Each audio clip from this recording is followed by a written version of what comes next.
and very limited.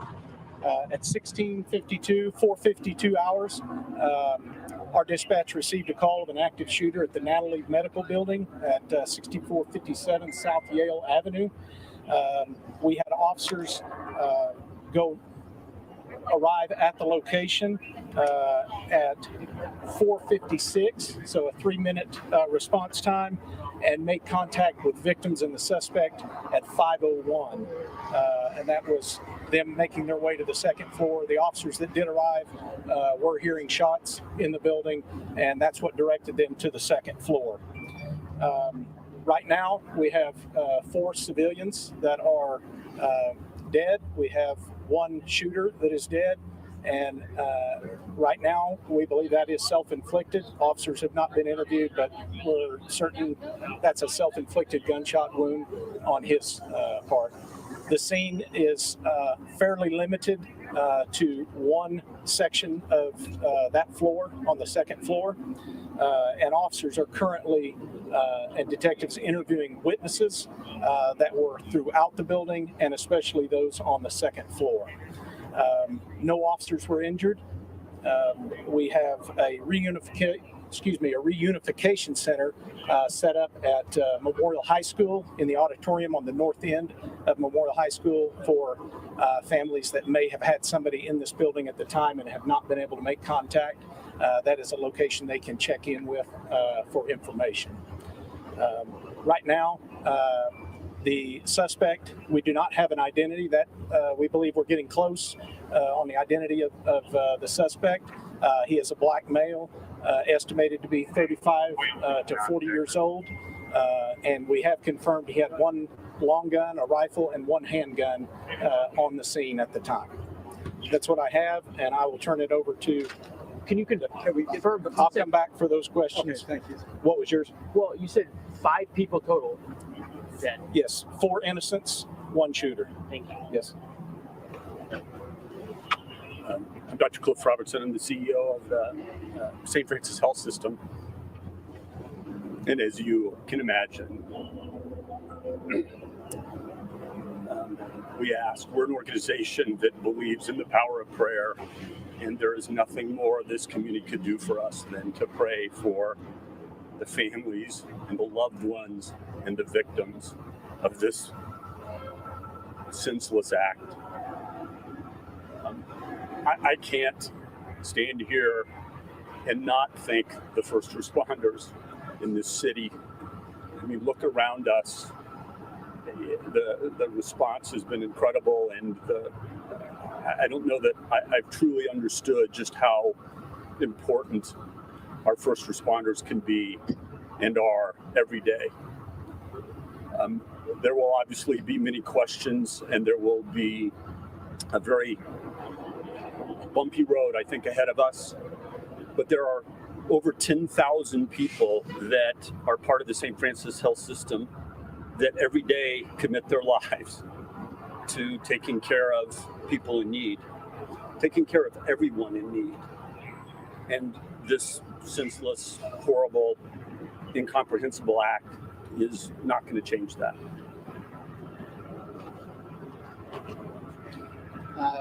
I want to start by echoing Dr. Robertson's comments. This campus is sacred ground for our community. For decades, this campus has been a place where people have come to work, heroes have come to work every day to save the lives of people in our community. Just in the last few years, in the greatest public health crisis that our city has ever had to face, this has been the facility you can do to support the people at St. Francis Health System in the midst of this tragedy.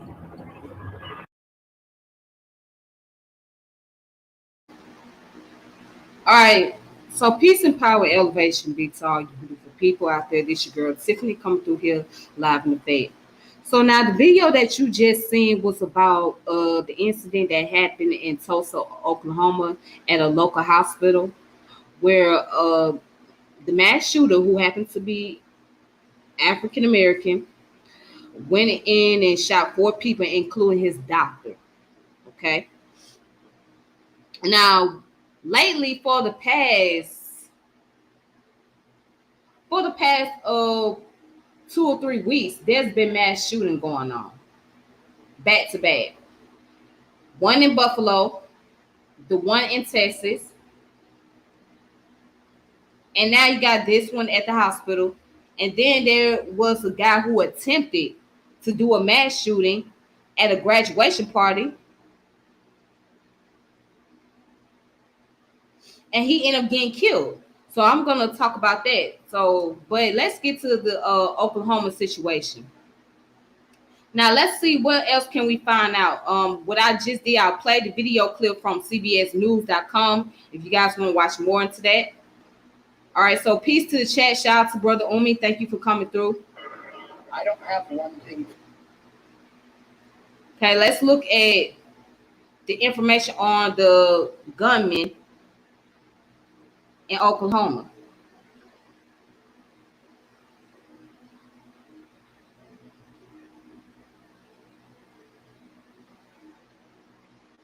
Okay.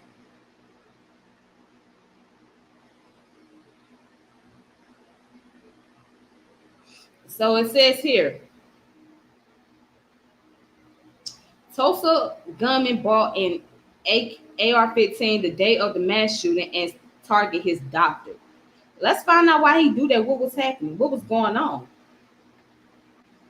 All right, so police in Tulsa, Oklahoma said shooter doctor was among those killed Wednesday during a mass shooting at a medical building. The shooter had complained multiple times about the pain following back surgery and sought additional treatment in the days prior to the attack, police said. The shooter on the campus of St. Francis Health System left 5 people dead, including the gunman, according to police. 2 doctors, Preston Phillips, who had treated the gunman, and Stephanie Hazen, were killed, as was Amanda Glenn, an employee, and William Love, a patient, according to the Associated Press. The police said they believe the gunman, Michael Lewis, shot himself. During a mass news conference Thursday, Tulsa police Wendell Franklin said the shooter had gone to the hospital for back surgery on May 19th under Phillips' care. The shooter was released from the hospital on May 24th. Afterward, the shooter called multiple times, complaining about pain and seeking additional treatment. On Thursday, Phillips saw the shooter for more treatment. The gunman called Phillips' office again Wednesday, seeking additional care and complaining about pain in his back.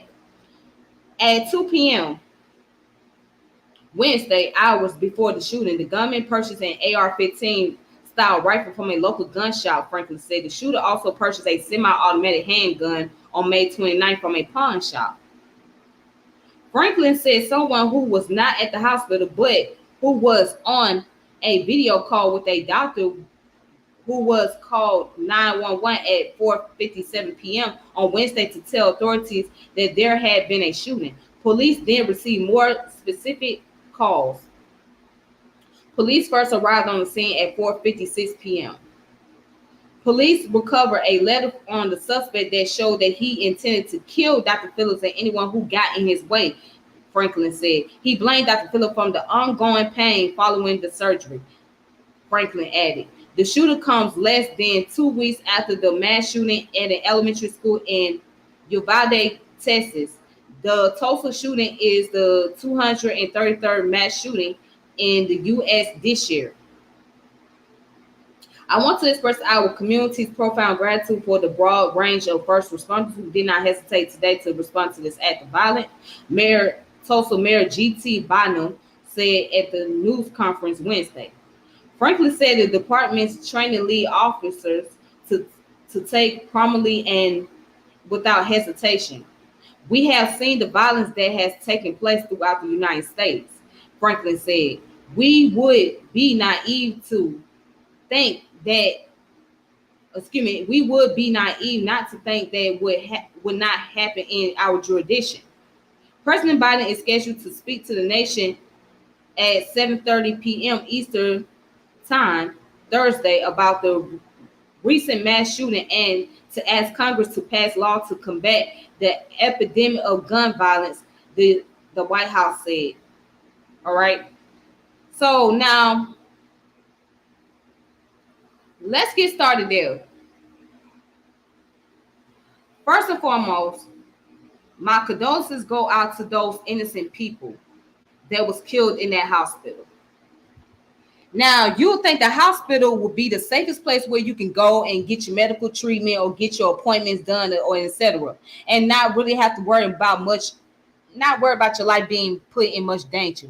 However, that's really not the case because even with the hospital, right, it don't have that much 24-hour security, meaning that you don't have police patrolling the hospital as often. They don't really be inside the buildings like that. Okay, so anybody can walk up in the hospital, go past the receptionist desk, and get to the elevator and go upstairs and do whatever, because nobody is really there keeping an eye out on what's going on, and there's no metal detectors taking place. All right. So what we see in this article is a man who had a back surgery, right? And after having back surgeries, he was suffering from pain from that surgery. And so he kept telling his doctor, and his doctor, he went back to the doctor for treatment, and he still felt pain. So due to that, he felt that the doctor was to blame for all of that. His initial the main person he wanted to target was the doctor. Everybody else was just in his way. Okay, either they were going to be a bystander or they were going to identify him, etc. So he pretty much took them out the picture because his main purpose was to get the doctor. So maybe in this case, he felt like the doctor did not give him the proper treatment, or he messed him up in his surgery. So he felt like the doctor was ignoring his request and not really helping him as far as what he needed, as far as his pain is concerned. Okay. This is a very tragic issue. I'm gonna be straight up, and it's very tragic that you take it a step further as somebody who's a patient of a doctor to have to go and kill this doctor because something is wrong with you and you're not getting the proper health care or proper attention that you needed. So now, could he have filed a lawsuit? That would have been the best bet for him to file a lawsuit against the hospital, right? If there was malpractice taking place regarding to his surgery, right? And he could have filed a lawsuit and just went from there. But he wasn't thinking about a lawsuit. He was thinking about, I'm in pain, and because I'm in so much pain, I'm trying to let this doctor know. And obviously, this doctor ain't giving me the request or ain't really provide me with the materials that I need. So I'm just gonna off him because I came to him and I told him I had a back problem and I had the surgery and he didn't give me the proper treatment for it. So that's how he felt. But it did not make it right for him to go get an AR-15, go up in there and blow up the hospital or shoot up the hospital. It didn't make it right. But let's talk about the malpractices that's been taking place within these medical facilities. Let's not sit here and deny that there is no malpractices happening at these hospitals, because they are. They are happening. And they go unnoticed, or they're not addressed in the spotlight in the mainstream. There's medical facilities right now that's dealing with numerous lawsuits because of malpractices, because of the fact that they're not treating their patient properly. This is one of the reasons why people don't like going to the hospital for any type of reason, because they feel like they're not going to get special care or they're not going to receive proper treatment. This was a tragic situation that should have not ever occurred. Have this man got what he needed, right? And have this man follow through with a lawsuit. But it happened. So now the question becomes, when we hear more and more about the mass shooting, should we all be more aware? Yes.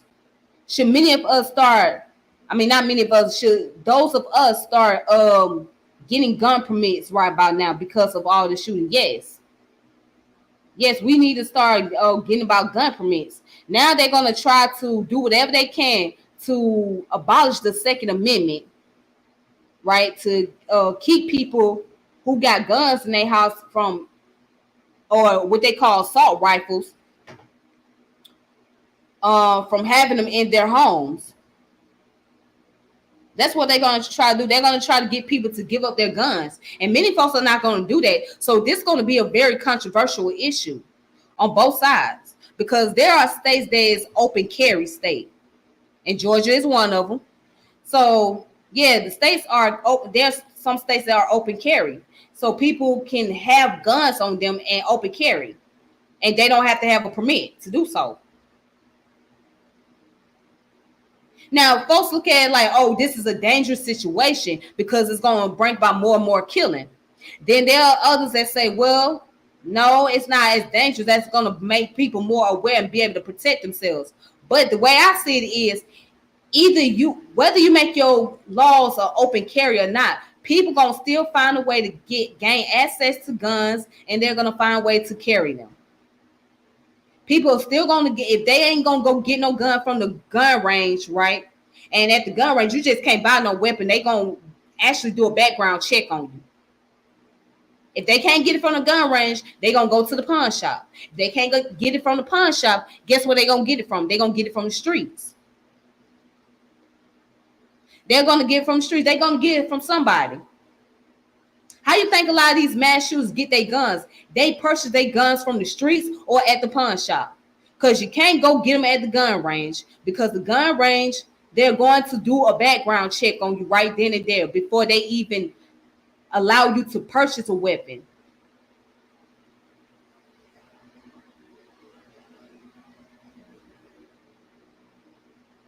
And certain weapons don't even cost that much money.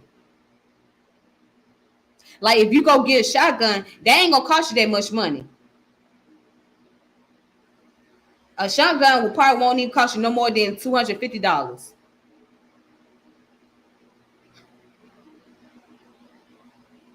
And now those AKs and AR-15, they might cost you about a good $900, $1,100.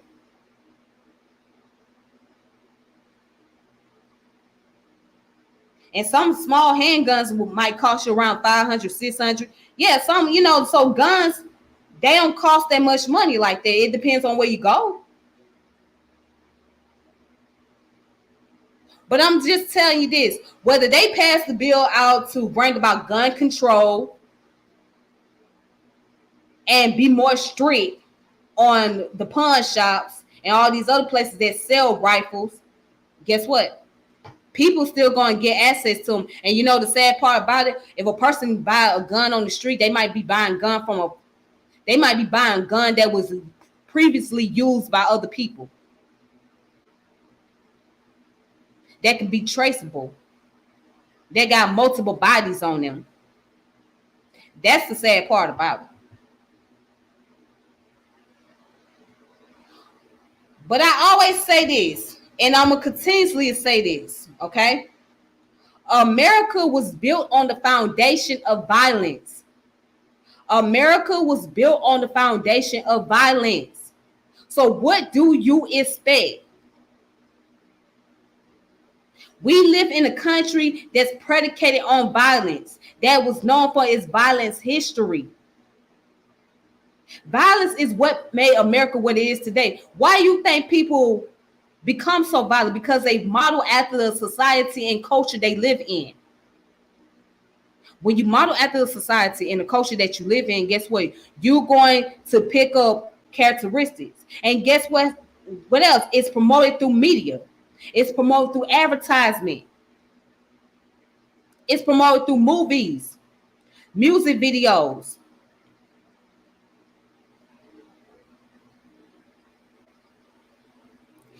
It's something that has been socially engineered in all of us, socially constructed.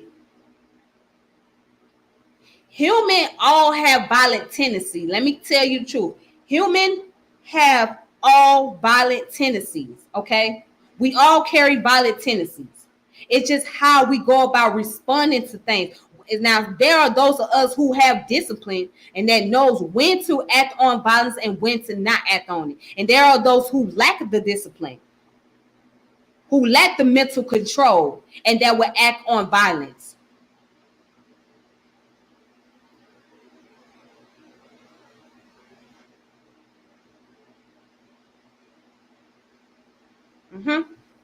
There's those of us who lack control and that will act on violence. And you know, I'm gonna be honest, it kind of surprised me to hear that it's a black man that going into a hospital shooting up 4 people, because normally when we hear about mass shooting, most of the time it's a non-black person, and particularly it's white people that's doing it. But knowing where we come from and how we've been dealing with pressure in society, we are prone to get violent because of our historical situation here in America. Now, I know y'all gonna say, well, Tiffany, you can't blame that on slavery. Slavery was a long time ago. That was a whole different thing. This is a new day. Yeah, it's a new day, but guess what? Generational trauma is real. Social construct is real. Social engineering is real. Social stigma is real. Now, I don't agree with what this man did, but if somebody in so much pain like he was, it sounded like he was in excruciating pain. Because if he had a bad surgery and he's not getting treatment for it, he was in excruciating pain. The first thing the doctor should have made sure was he took some type of medication. That's why they give you guys the opioids, right? When you go to the hospital, after you have surgeries or after you have C-section or you have baby or whatever, they give you those opioid pills. Those pills that's around like 500 milligrams. They give you that so the pain can't be numb. Excuse me.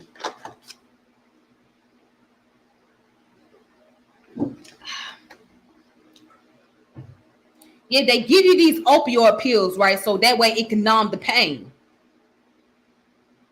So those pills usually be like 500 milligrams. Those are like strong type of pills.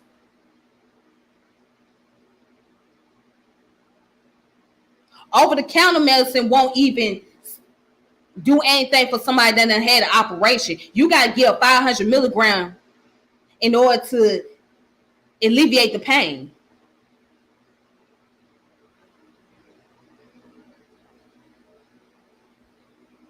So that means he wasn't getting the proper treatment. So if you're in that much pain, imagine being in so much pain and you can't even think straight. So in this case, this man wasn't even thinking straight. This man was like, I can't take it. And somebody gonna have to feel it.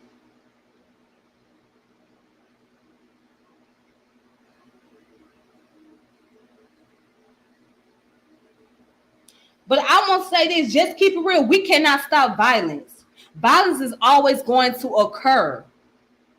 As long as humans are on the planet, as long as there are organisms, violence is going to continue to happen and it's going to continue to occur. So if you know this, you got to bring about better protection for your citizens, for the people around you. And speaking of protection, we're going to talk about Charleston, West Virginia, okay? We're going to talk about an incident that happened in Charleston, West Virginia.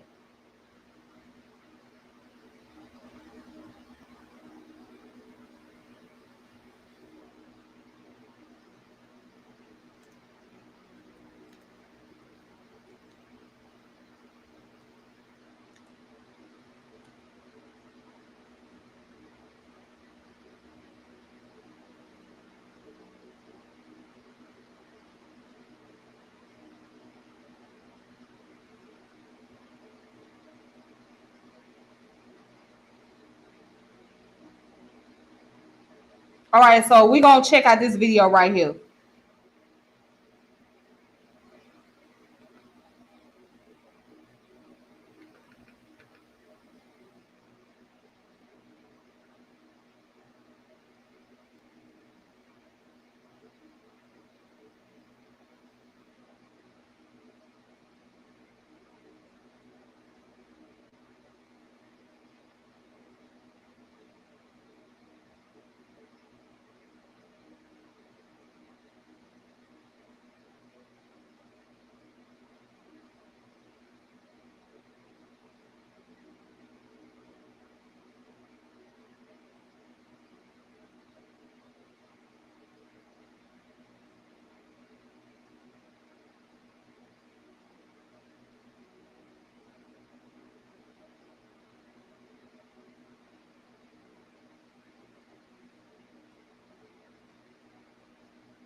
All right, so let me go ahead and post up this video.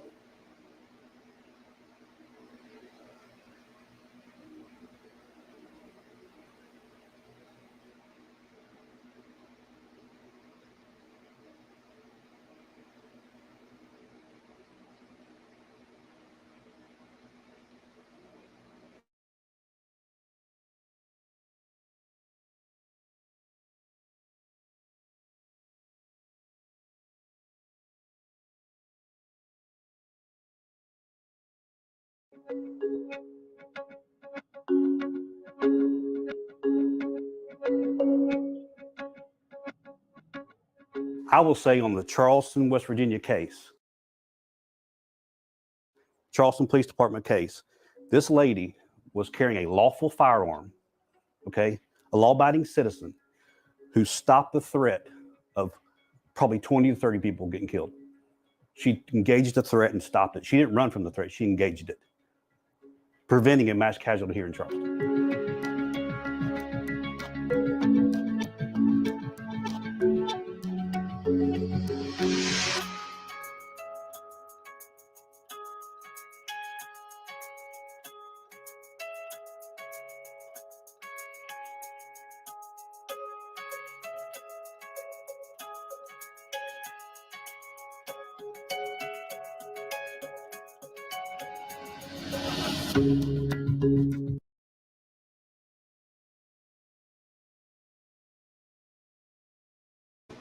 All right, so let's look into the story behind this. Let's look into the story behind it. Now, what is surprisingly again, the mass shooter in Charleston, West Virginia, happened to be a black man. Let's read it. Let's go ahead and look behind this. It says, Charleston, West Virginia. Charleston police say that a woman action on Wednesday night may have prevented a mass casualty event. According to CPD, around 10:45 on Wednesday night, officers arrived outside the Renaissance Circle apartment complex for a report of a shooting. When police got there, they found the gunshot victim, 37-year-old Dennis Butler of Charleston, with multiple gunshot wounds. Butler later died. Police say they discovered that earlier that night, Butler was approached about speeding in the apartment complex while children were playing. Police said Butler then left the complex and returned a short time later when he parked his vehicle in front of the apartment, pulled out an AR-15 style rifle and started firing at people attending a party. Police said a bystander attended the party quickly pulled out her pistol and fired at Butler, fatally injuring him. All right, that's the man right here that came out with the gun. Instead of running from the threat, she engaged with the threat and saved several lives last night, say Lieutenant Tony Hazelit. She was lawfully carrying a firearm and stopped a threat. There was a graduation party and a party with kids, so obviously someone just graduated high school and we could have had a casualty shooting. Charleston police say several witnesses and the person who fired the gun waited on police to get there and fully cooperate with the investigation. At this time, no one has been charged in the shooting. The investigation now goes to Kanawha County Prosecutor's Office for review.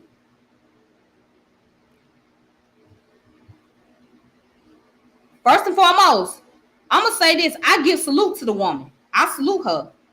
I salute her because she put her life on the line to protect the lives of those people, especially children, because you got someone who called himself getting upset and he went home and got his AR-15 and started shooting in the crowd. She prevented that from happening. She prevented somebody from getting killed. Now, I wish I could know who this woman is. I wish they could tell us the name of this individual, but maybe for her own security purpose, they probably didn't want to reveal her name. And that's understandable, okay? But now I don't know the ethnic group. I don't know if it sound like to me more than likely she happened to be a black woman more than likely. And if they have a graduation party at an apartment complex, right, 9 times out of 10, Just saying, 9 times out of 10, they'll be more like in a black neighborhood or where it's predominantly African Americans. 9 times out of 10, okay, it's more like in a predominantly black neighborhood. That's what I'm assuming. But then again, I could be wrong. I don't know. But the whole thing is, she saved the lives of innocent people. That's how you do it, okay? That's the way you do it. That's the way it's supposed to be done. Somebody supposed to bring about street justice, and that's what she did. She brought street justice. Now, the question becomes, well, how many men was at the party? Why did it have to take a woman to do this? That's what the question becomes to me. Why did it have to take a woman to go get her gun and shoot this man with an AR-15 rifle? This woman had a pistol. This man had an AR-15. Why did it take for her to do it? Where was everybody else? Where were the men at? This is the question I have to ask. Where were the men at in this picture? Why was no man stepping up, protecting the environment? Why did they have to take a woman to do it? But either way it goes, she did a phenomenal job. She did a great job, and I give her credit for that. But one may ask question, where were the men at to stop this man from shooting into the crowd? Where were they at?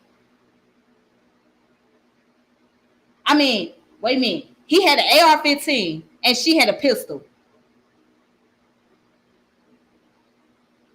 He had an AR-15 and she had a pistol.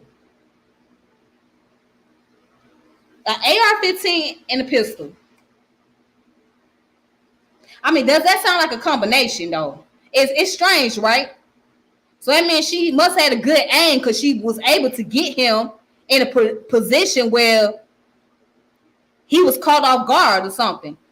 Come in, because if somebody carrying a pistol and you got somebody that got an AR-15, you might be a little bit more careful. Like, whoa, hold on, that gun is bigger than mine. So anybody that ever heard the sound of an AR-15 know how it sounds. And know not to get close to a person that got that. But obviously, this woman put herself out there. She put her life on the line. She put her life on the line, and she did what she had to do. And that's what we need. We need street justice. We need that type of justice in our community. We need to be able to stop those from bringing harm to innocent bystanders. Okay?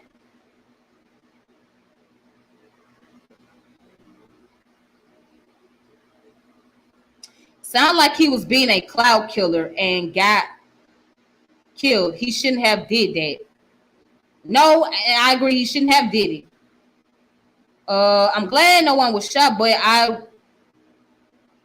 what you say? I'm glad no one was shot, but he would have shot at the crowd. I'm pretty sure someone would have gotten shot. Yes, someone would have gotten shot if he kept on going, but it was prevented. That's the thing.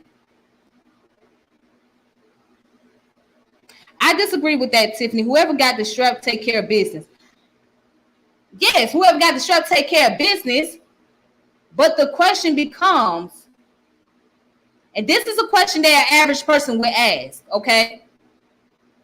I mean, I'm advocating for anybody to carry a legal firearm. I advocate for people to have protection in their home. But an average person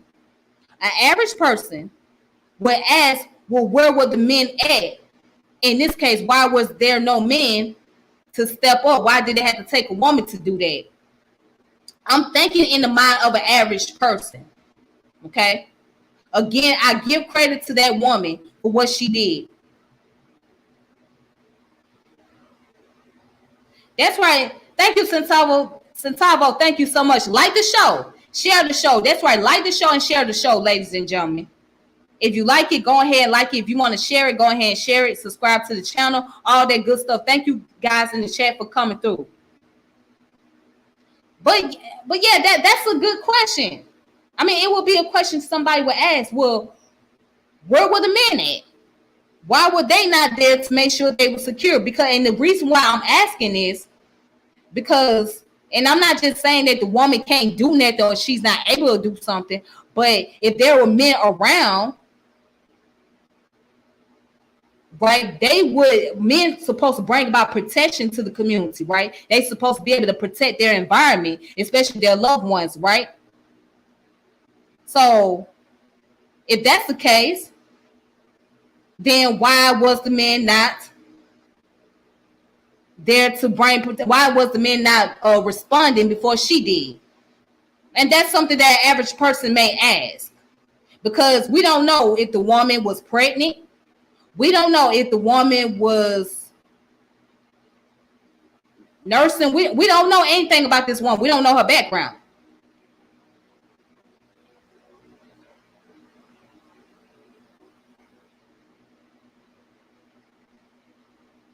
How many men were actually there? That's a good question.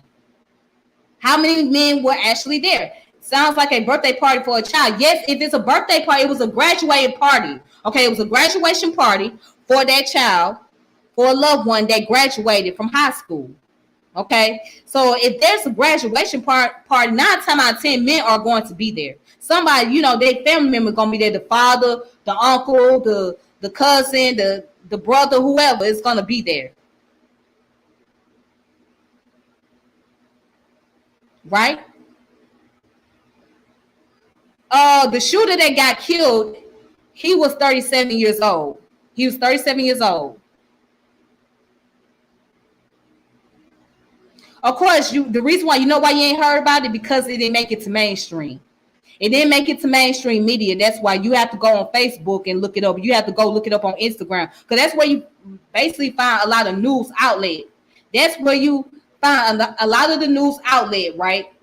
On Facebook and Instagram. You're going to find it more on social media than you will find it on mainstream news, because social media will be the first to post stuff up and put it out there, whether it be a video, whether it be some articles or whatever.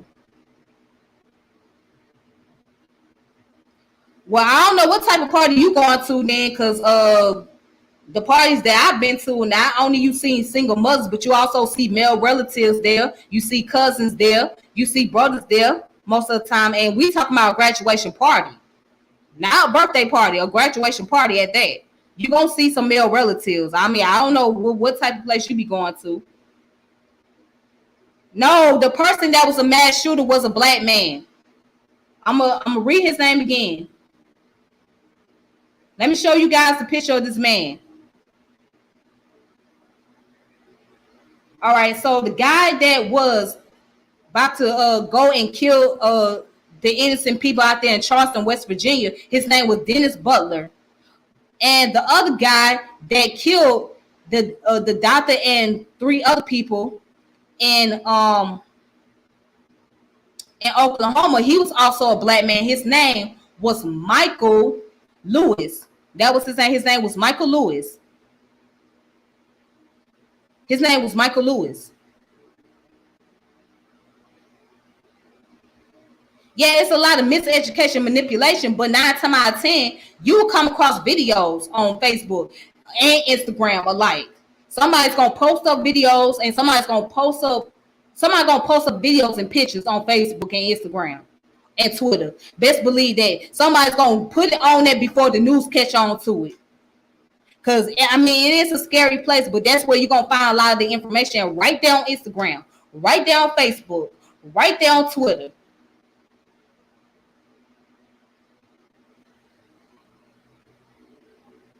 Most people don't carry guns. I have to slightly disagree. There's certain people that do carry guns. There's some people that do carry guns. There's some people that don't carry guns.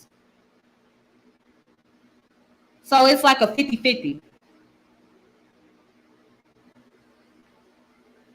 But yeah, it's just the whole point. So again, the reason why I asked the question that I asked, because an average person is going to think like this, okay? And they're going to wonder, well, wow, although the woman did a good job at saving the lives of innocent people and children, they're going to wonder, well, why did it take a woman to step up and do this? Where were the men at in this picture? That's what they're going to ask. You know what I'm saying? Other men going to ask this question, and other women going to ask this question. Not just me. So it's just going to be the average person asking this.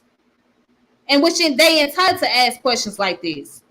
This is where you have to really sit back and think. You have to think about it, like, why did it have to take a woman to do it?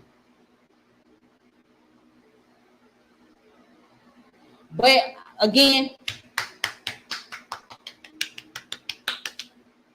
she did a great job. And if we had more street justice, I think more people's lives would be saved. But because we lack in street justice in our community, not too many lives are being saved. As a matter of fact, let's go in and look at what street justice is. Let's look at what street justice is so we can.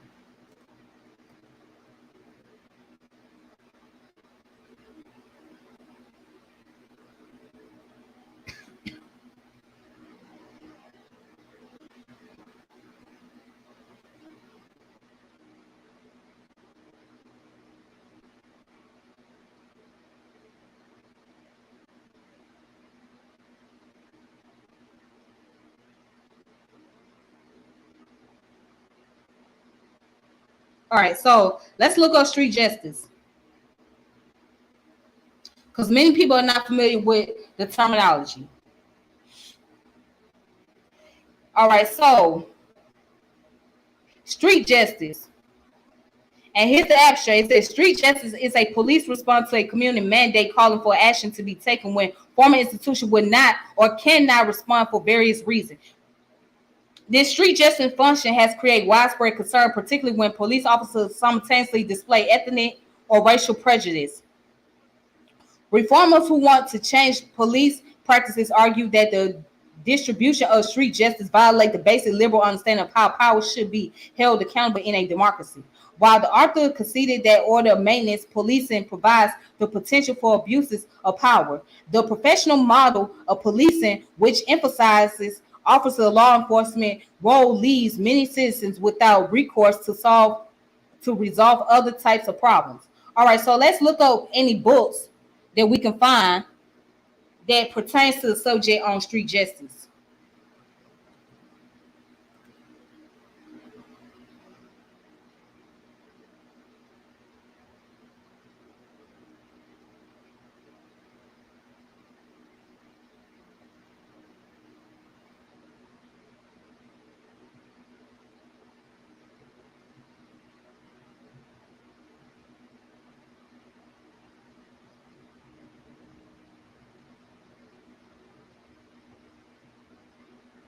All right, so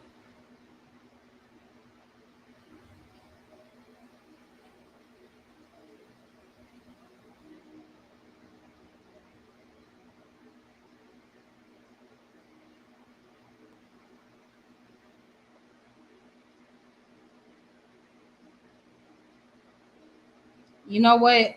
Let me try a different approach.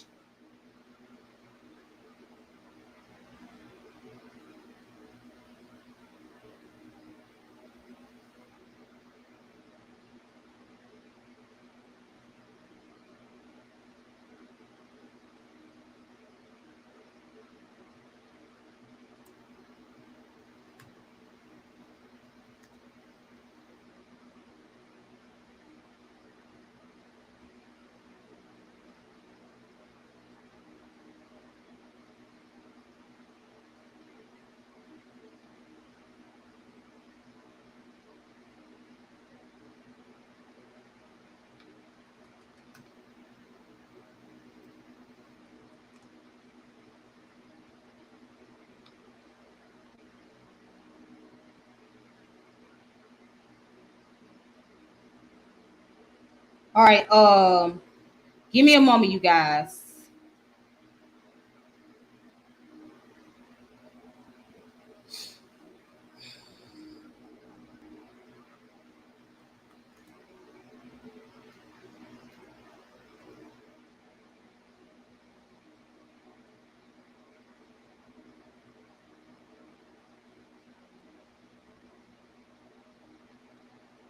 Hmm.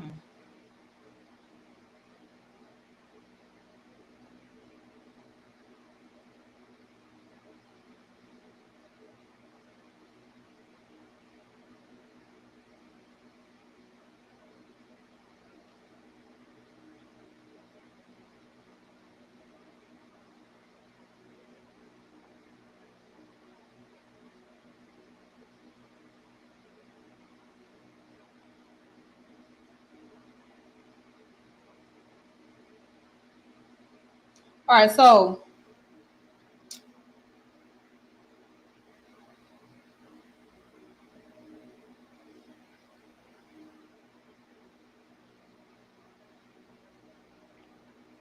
so uh well, I can't really find a book exactly pertaining to street justice per se.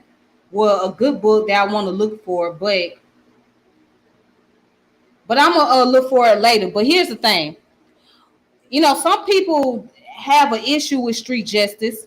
They against it because they feel like people are being very vigilant.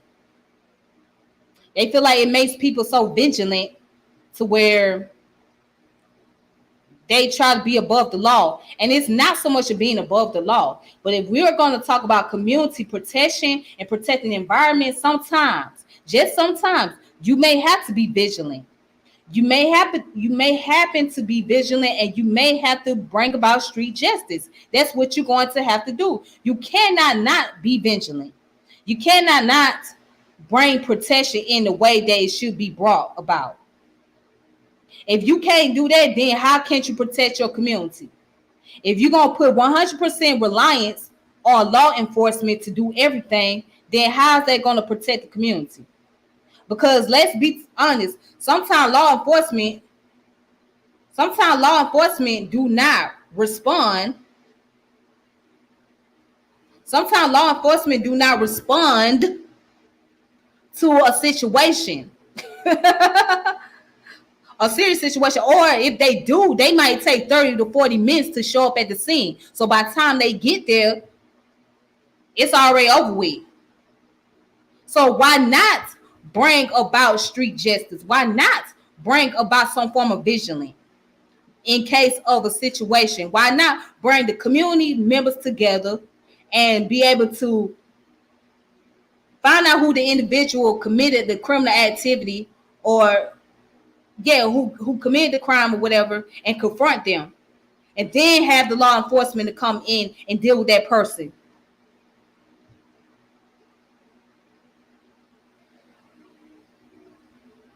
And you say don't condone that. Why not? What we supposed to condone? What we supposed to do at this point? So how you gonna bring about protection?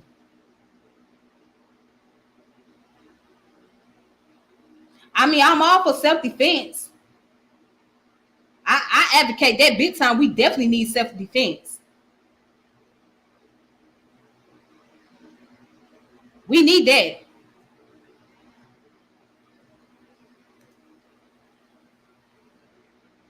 All right, let me try it again. I'm trying to find a book that deals with street justice.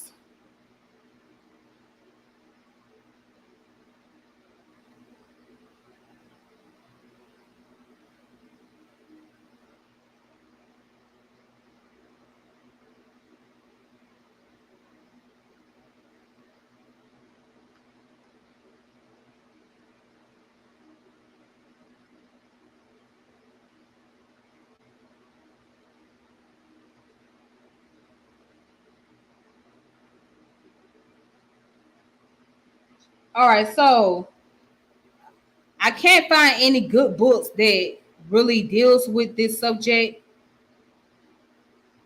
But here's various books that you can find on here.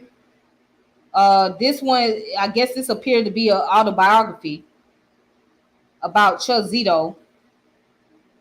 Street Justice, a history of police violence in New York City. Street Justice, retaliation in the criminal underworld. Street Justice. And then you got another book called Street Justice. So it looks like these two are fictional.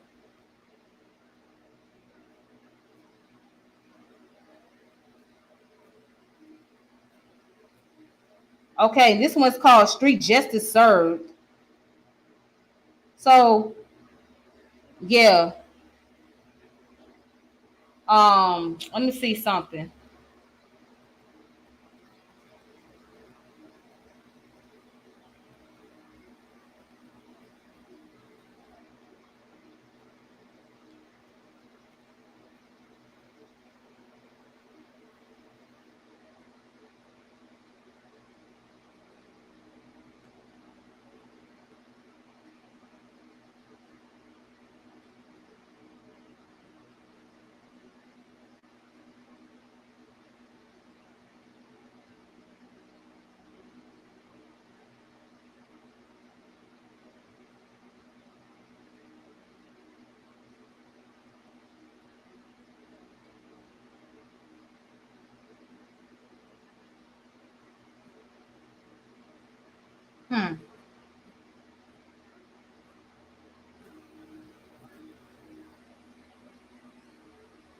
Okay, well,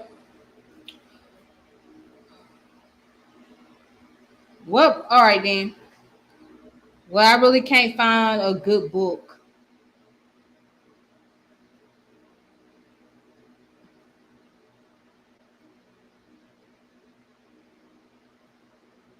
Vigilance or outlaws. All right, so you know what? And I wish I could bring you on here because you said vigilance or outlaws. Well, let me ask you a question. What makes a vigilant person outlaws? What makes them an outlaw? See, when you say that they're outlaws, what makes them that? Did that person wake up one morning and say, I'm going to become an outlaw? I mean, because now we got to deal with psychology here. Let's deal with the psychology. Let's deal with the sociology here. Did that person wake up one morning and say, I'm going to become an outlaw? Or was they influenced by the culture and society which they live in that made them an outlaw?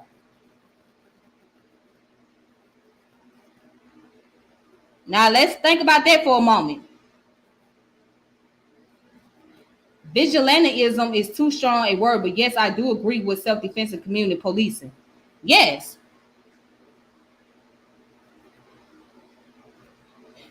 All right, but the question becomes, how did vigilance become outlaws?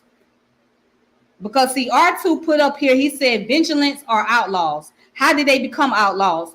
What made them outlaws?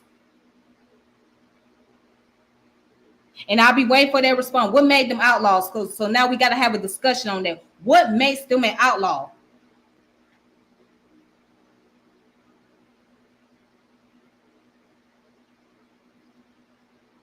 And does laws really apply to everyone? Or does laws apply to a certain group of people? Let me say that again. Does laws apply to everyone? Or does laws apply to a certain group of people?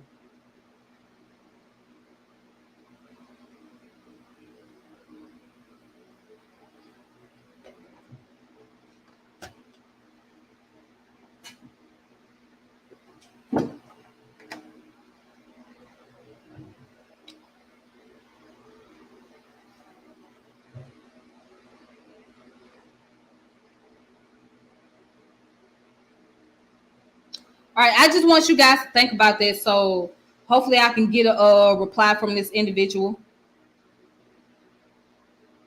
No, but you say vigilance are outlaws. Okay, but let me ask you this. What make them outlaws?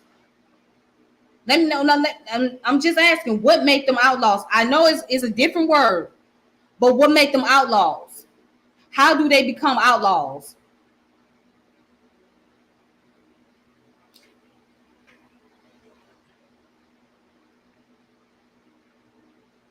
Okay.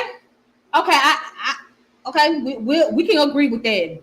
Evangelism is mob justice. Okay. Okay. You say evangelism is mob justice. Okay. Okay. If it's mob justice, let me ask you this.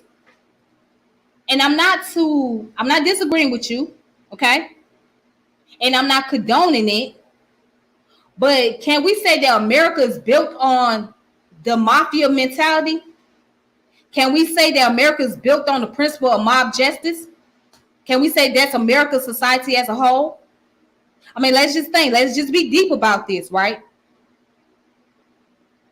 Let's just be deep about this. Can we say the American society itself is mob justice?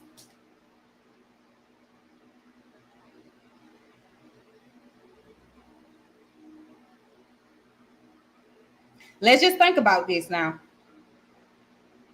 America was built on the concept of violence.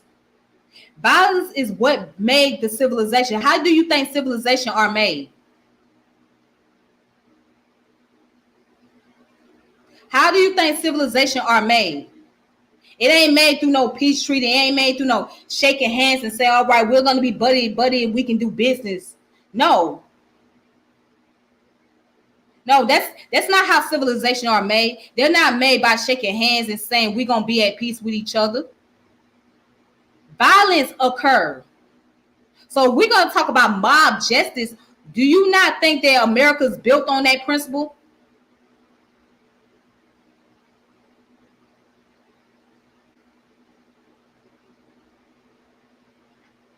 I mean, just think about it. Just think about it. Do you not think that this government system is not based on mob justice?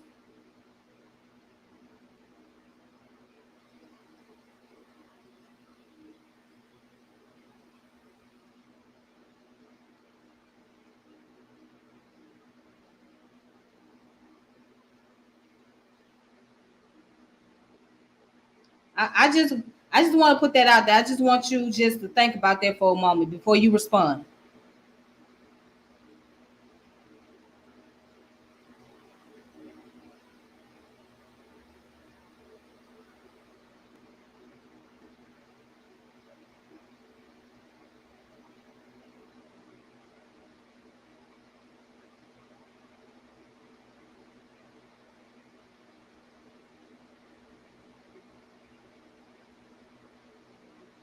Because I'm gonna tell you the truth. Let's get technical. Let's be real. We live in a mob world, a world that's based on mobism. We live in a world full of mafia. The world itself is based on mafia type mentality. It's based on mafia type mentality. That's what we living in. We live in a world that's based on pimpology and mafia type mentality. It's crazy as it sounds. So what we call the mafias, the gang organization, etc., they're only mimicking the government system that they live in. They only mimicking the culture they live in. They're only a miniature. They're not really, they don't make up a large group. Our government system is predicated upon the concept of mob justice and pimpology. I know it don't make sense. It's going to go over a lot of y'all head. That's a whole nother conversation. That's a whole nother deep conversation. But if we really sit back and analyze and we just look and we just think about it, right? And think about its beginnings and how the civilization came about, how the laws was put into place. We will really see that these people had a mob-like mentality and a pimp-like mentality.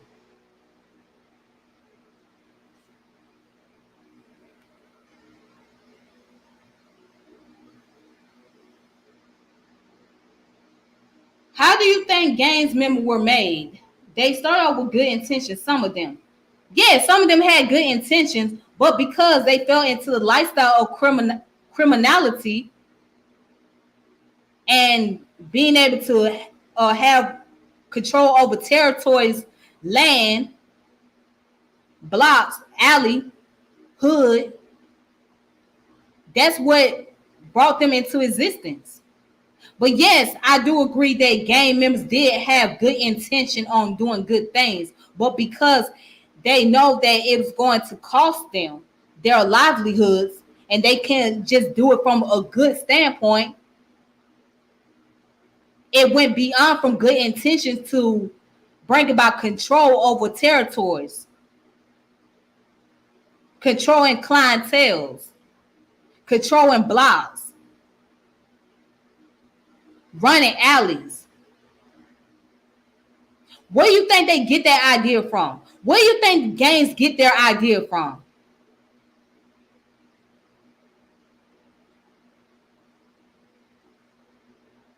I never said, hold on.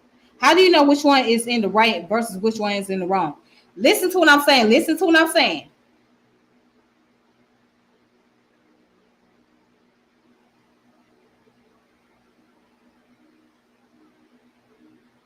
You would not know which one is in the right? You would not know that because they're so engulfed into their lifestyle, you can't really tell what their intentions are right then and there because you might be an outside person looking in.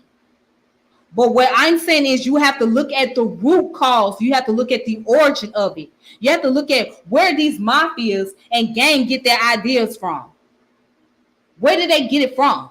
Who they've been studying? What books they've been reading? You know what? Okay, have you guys read a book called Machiavellism? Have y'all read the book called The Prince? Have y'all read the book called The Prince by Machiavelli?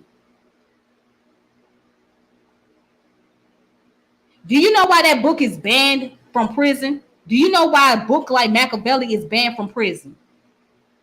Do you know why they ban books like that? Do you know why? Because when you read a book like Machiavellism, I mean, not Machiavelli, The Prince by Niccolo Machiavelli, you will see that in that book, he's giving you the outline and he's giving you the formation of how government are being formed, how rulers get into power, how they control and dictate their environments. He's showing you, and he's showing you the deep part of this, which is the dark psychology. He's giving you the dark psychology. He's giving you the violence in the book. He's showing you how these princes and how these rulers and kings and all different hierarchies, how they go about running their government system, how they got their civilization into place. Why you think you can't read the 48 Laws of Power? Now, the 48 Laws of Power is an educational book, but why you think it's in some places it's banned to read the 48 Laws of Power? Because the 48 Laws of Power is a modern day version of the Machiavelli book, The Prince.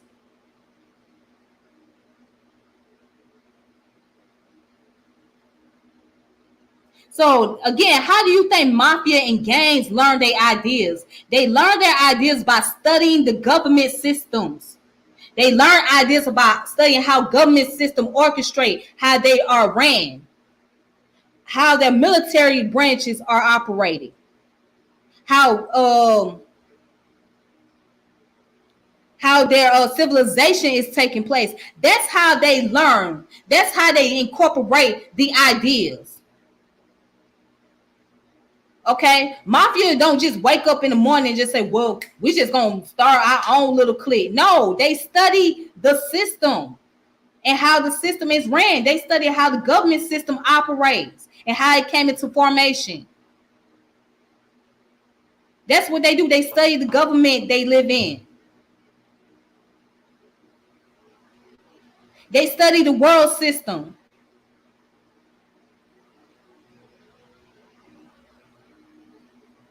You got gang members who are so influenced by General Patton.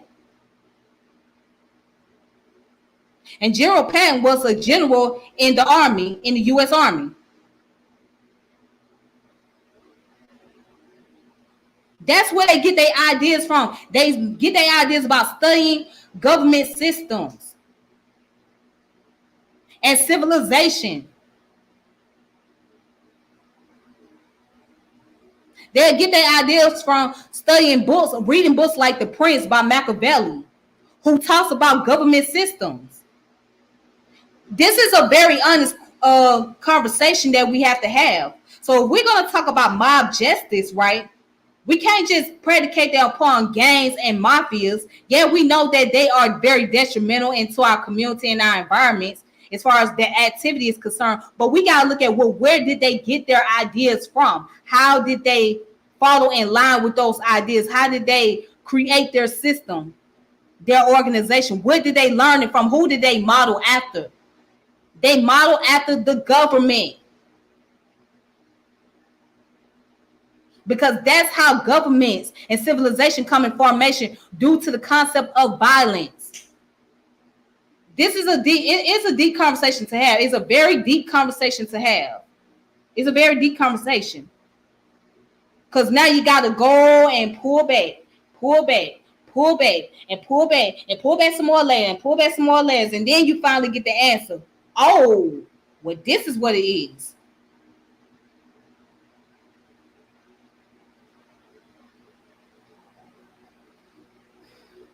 Which is, it's just so funny to me that our government, I wouldn't even say our government, this government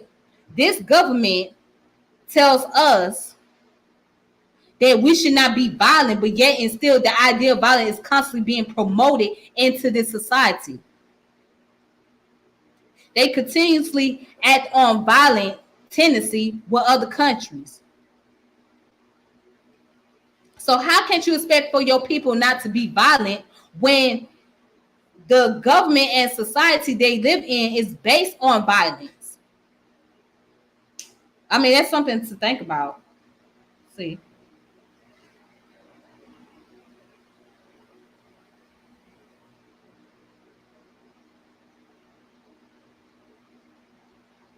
So you telling me that America is not built on the concept of criminality?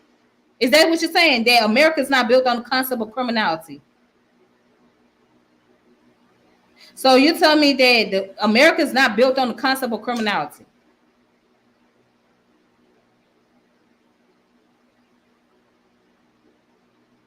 But it brings about, and also you say lifestyle of revenge and justification. Okay, I agree with you, lifestyle, revenge, and justification. But when you have revenge and justification, right, it brings about what? Criminal activity.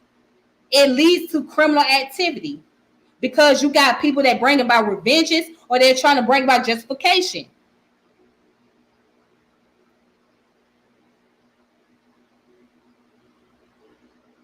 We can't be taking law into our own hands. Well, you know what? We pay taxes for that, but guess what? If the law is not doing what they're supposed to, then what can't you do? What you supposed to do? Sit back and just let something happen? So if somebody tried to come and kill your loved one, right? What you gonna do? You just gonna sit back and just wait for the police to come and do something, or you going to act before the situation happens? Let's just be logical here. No, it's not about taking the law into your own hand, but it's also about being able to protect your environment in case you cannot get in contact with the law right away, in case the law enforcement take too long to respond to a serious situation. And it does happen. You can't say law enforcement do not take long, because it does happen. It depends on the area you in, the demographic, and how long they going to take to come and respond to that situation. Let's be real. Let's be realistic. That's why it doesn't work, because the majority of will be looking for the outside and there will be calls on both sides. Vigilante versus criminal, and the common person blood will be shed.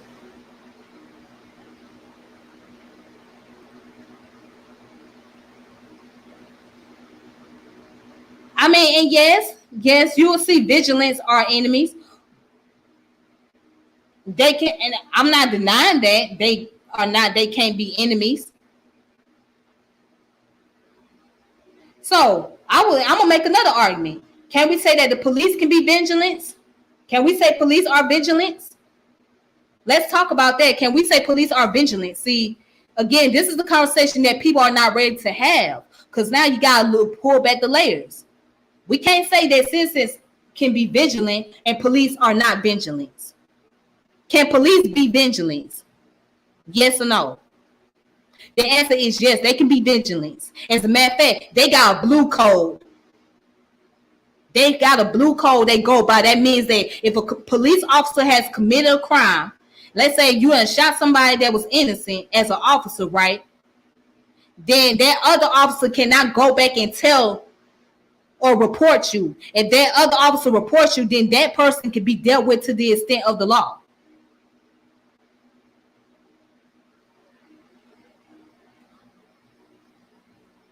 Oh, but you say vigilance is good. Wait, hold on. Which one is it? Wait a minute now. Just a few moments ago, brother. Let's go back.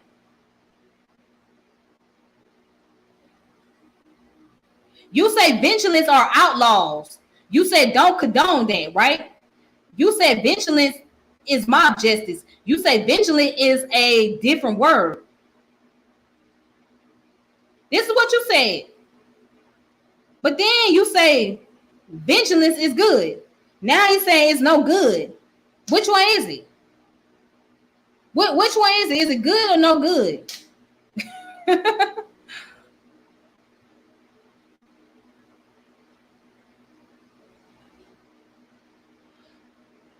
I never said that. No, I never said that. I never said we should model ourselves after criminality. But what I'm saying is that we're going to, let me go back and repeat what I said earlier. All humans carry violent tendencies, okay? We all carry violent tendencies. We all carry violent tendencies. However, there's a time and a place to respond to violence, okay? There's a time and a place. We should know when to respond to a situation in a violent manner and when not to respond. Some of us have control of ourselves, and there's those of us that doesn't. I'm not saying we should walk around here, be criminals, and do random stuff. No, but we have to understand where the psychology comes from, right? And we have to understand human behavior. We have to know that 9 times out of 10, you're going to encounter violence, and we live in a violent world. So we have to prepare ourselves for any type of violence that may occur. You know what I'm saying? That's all I'm trying to get at. I'm not saying that we got to be a bunch of criminals and do random stuff to people. No. But we also got to look at the history of how this country was built. It was built off the concept of the hands of the criminals. It was built off the concept of mob justice. It was built off the concept of pimpology. It was built off the concept of a lot of things that are outlaw or that are against the law. This country was built on that. It was built on that principle. Especially if you talk about slavery. If you talk about slavery, if you bring slavery into the picture, all of that is in combination. Pimpology, mob justice, vigilance, all of that is in combination. All of that combined together, criminals. You bring all that into the pictures.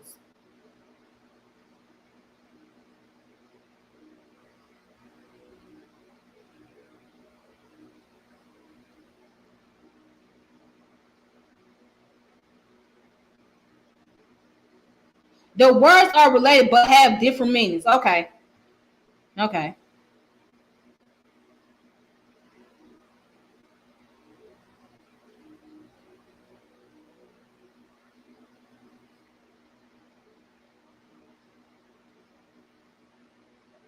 All right.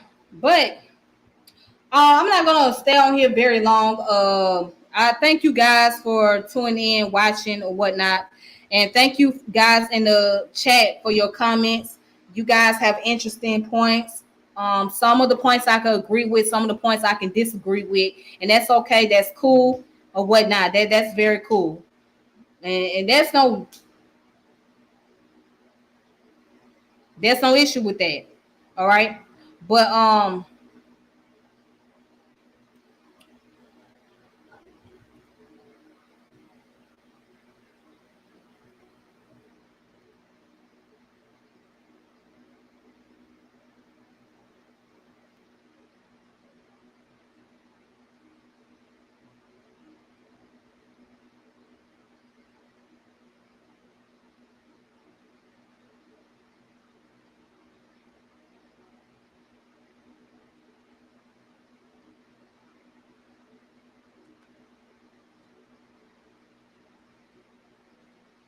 okay, so let me ask you this. R2.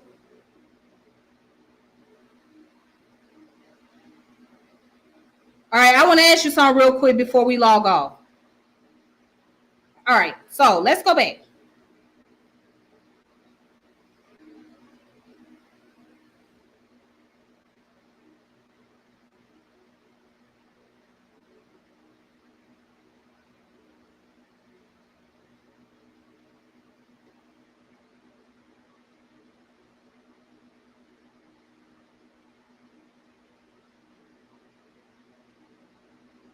Okay, so if you're becoming vigilant, right?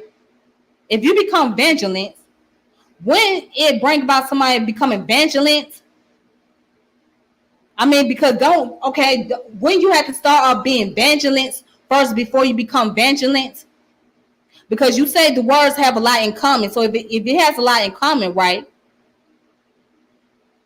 When you have to start being vigilant in order to be vigilant. Again, when you have to start being vigilant in order to be vigilant. When you have to start being that way. So, because if so, then there's where the line is connected. That's where the line is drawn at. So you can't say evangelism or vigilance is bad. Well, you can't. How can it be bad when you don't have vigilance? So therefore, you have to start off to be vigilant in order to be a vigilant and have evangelism, right? You gotta start off that way because that's where it brings connection. You can't really separate the two. So that's just my question for you. That's my question for you. So how can't you start off? How can't you say that vigilance is good and vigilantism is not good? Because in order to have vigilantism and be vigilant, you gotta have vigilance. If you don't have vigilance, then you can't be vigilant and have vigilantism. Is that making sense? Am I asking too much? Maybe I need to write the question out in the comment section.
All right.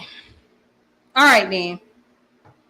So I had to type it in the comment section because I know that it might the words are kind of like drawn together because I have a very strong southern accent. So yeah, I have a southern accent, so I know it may be kind of hard to understand everything that I'm saying. So I just had to type it in there and hopefully that it'll help better explain where my position is at.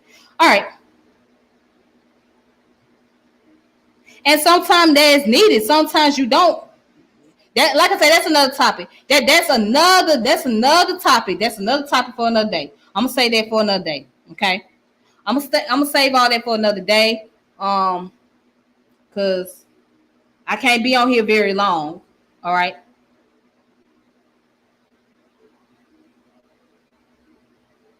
Somebody gonna put, how about instead of sending $40 billion to Ukraine, we spend that money on secure hospitals, schools, and communities? That's a good question. That's a good question.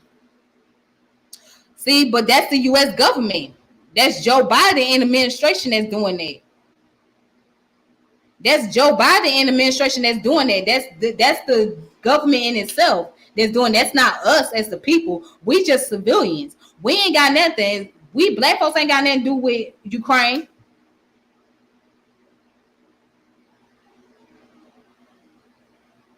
Yeah, that's something that we gotta ask the government why they can't spend money on the adequate resources that we need in America instead of spending money on Ukraine. But you know what? The government is going to put more money and investment into other countries and into wars than they do with their own system. Isn't that a shame? Isn't that a shame? But that's the game. That's the game that we play in, right? Again, these topics are very deep. These topics are very deep. They very deep. They very deep to have. So I ain't gonna go into it any further.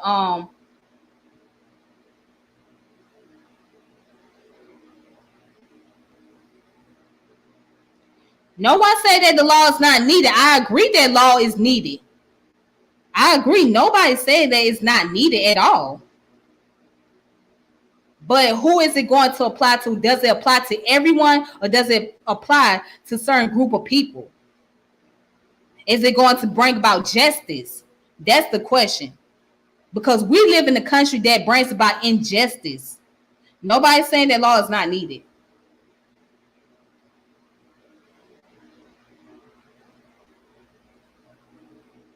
All right.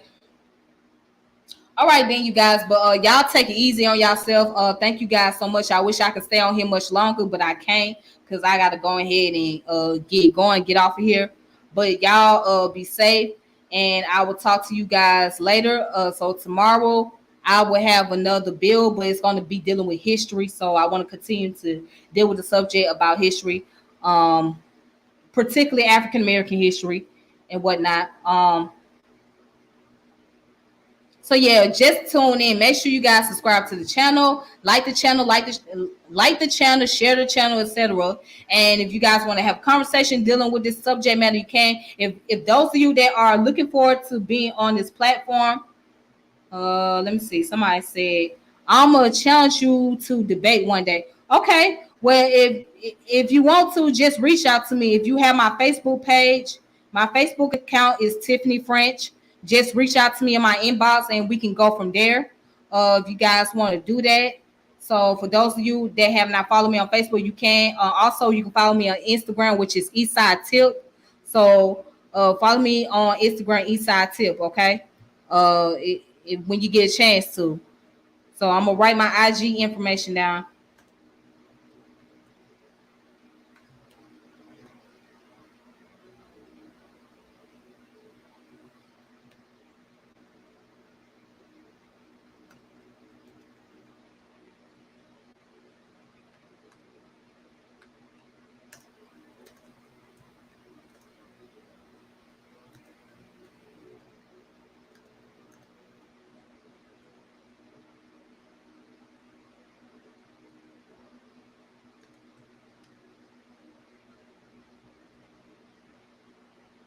Okay.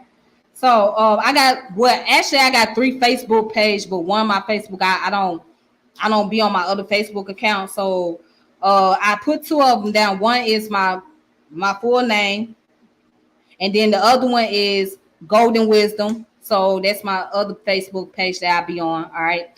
So if you guys want to reach out to me, you can reach out to me on either of those pages. You can reach out to me on Instagram. I do have a Twitter, but I'm not very active on Twitter. I also have a Clubhouse, but I don't be as active on Clubhouse either. So I'm gonna start getting back into doing Clubhouses because I want to be able to start back having different conversations, different forums and stuff like that. So that's something I'm gonna work on, okay? But I have to make time for that. You know what I mean? I have to be able to deal with that because I don't be on the app that much. All right.